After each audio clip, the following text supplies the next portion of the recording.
Hello, welcome to another episode of Guitar-y Things. Just some short and sweet videos to keep things moving for you in your practice room. Today I just want to talk about leveling up our noodles, and something which I've always done is try to play within, even a simple chord progression.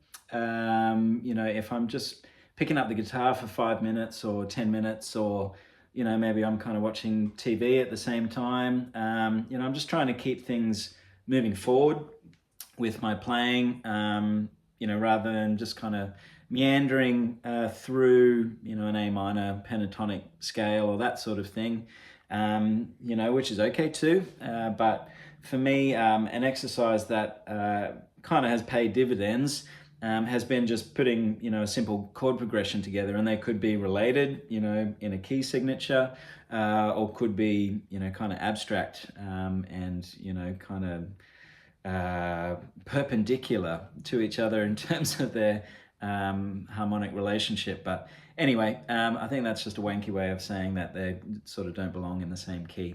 So one that kind of comes to mind is just thinking about, A major and G major, and that's, we play Far in the Mountain, Grateful Dead, which is just that chord progression the whole song, which is cool. I never get bored of it, but I'm also just trying to think about the two chords and playing to those harmonic, the changes there.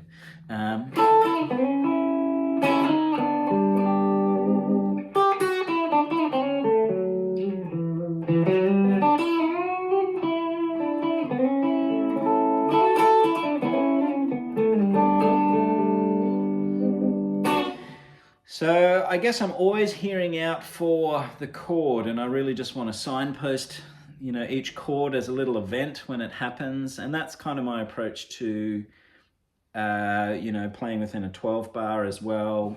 Each chord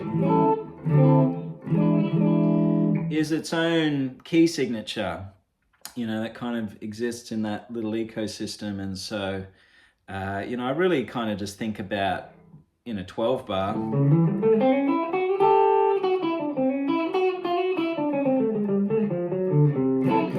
each chord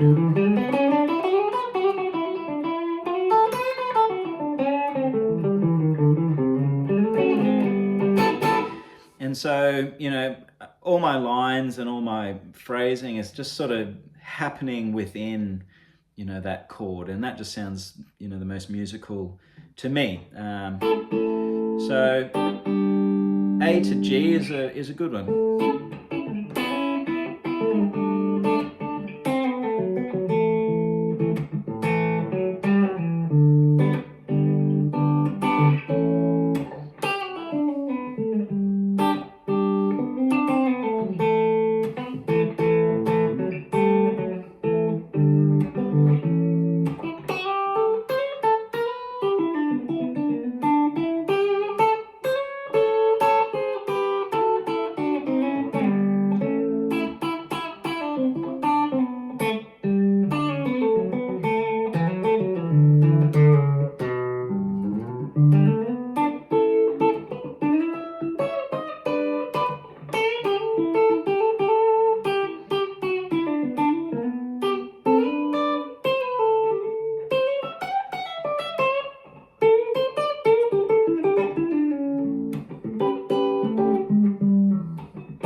So I might kind of wander in and out of time, or hit a clanger along the way, but I'm just trying to stay in tempo and in key, and that just keeps things sort of engaged between my mind and my hands.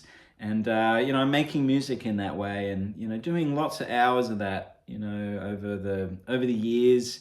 Really helps just kind of cultivate that vocabulary for yourself. So if I just take that chord progression and move it around into different key signatures and places, like maybe next time it's B flat and A flat, and new and exciting things will happen, and I'm happy to make mistakes, and just kind of experiment within that, and just make music. And so it's in song mode more than anything, I suppose. And yeah, just having a little bit of structure around it for me is, yeah, just help kind of take things to the next level. In terms of chords which don't quite coexist, might be, you know, something like D minor. And if I'm just kind of noodling in that, and then I take it up to maybe F minor, and then back to D minor.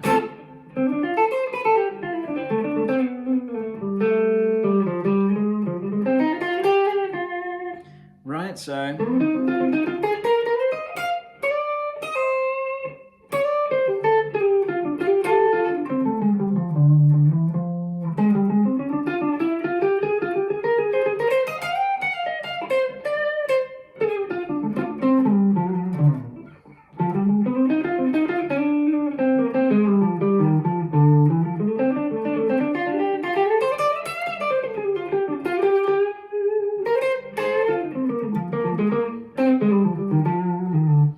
right, so you know, I'm just kind of playing the Dorian blues vocab across both chords, and just trying to land on notes of that chord when the time comes, and that's it. And really, you know, just doing lots and lots of that again just kind of helps me, you know, stay supple and connected to what I'm doing.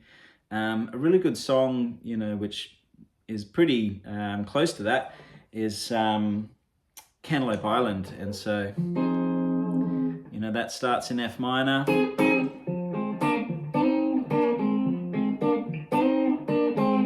then goes to, you know, D flat 7, and then to a D minor. And so that was always a good intro to sort of the funky jazz thing, and having to move between 3 key centers, you know, within a practice session. So F minor, I might just kind of keep it sort of bluesy.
Again, no extra charge for mistakes, but yeah, I'm just trying to play around within those keys, keep things moving forward, you know, stay in tempo, stay on the grid, stay in tune and in time, and just work my phrases out in real time.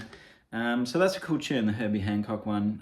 For that, you know, simple chord progression, F minor, D flat 7 to D minor 7, you know, so I'm just playing within that. And yeah, just allow yourself to make mistakes, just trial and error. It's that's what it's all about, I reckon. In your practice time, you know, that's where you're kind of developing ideas.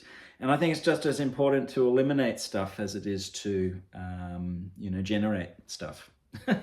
Anyway, I hope you found that helpful, and yeah, stay tuned for the next one. Hope you're enjoying this video series, and yeah, catch up with you again soon. All the best.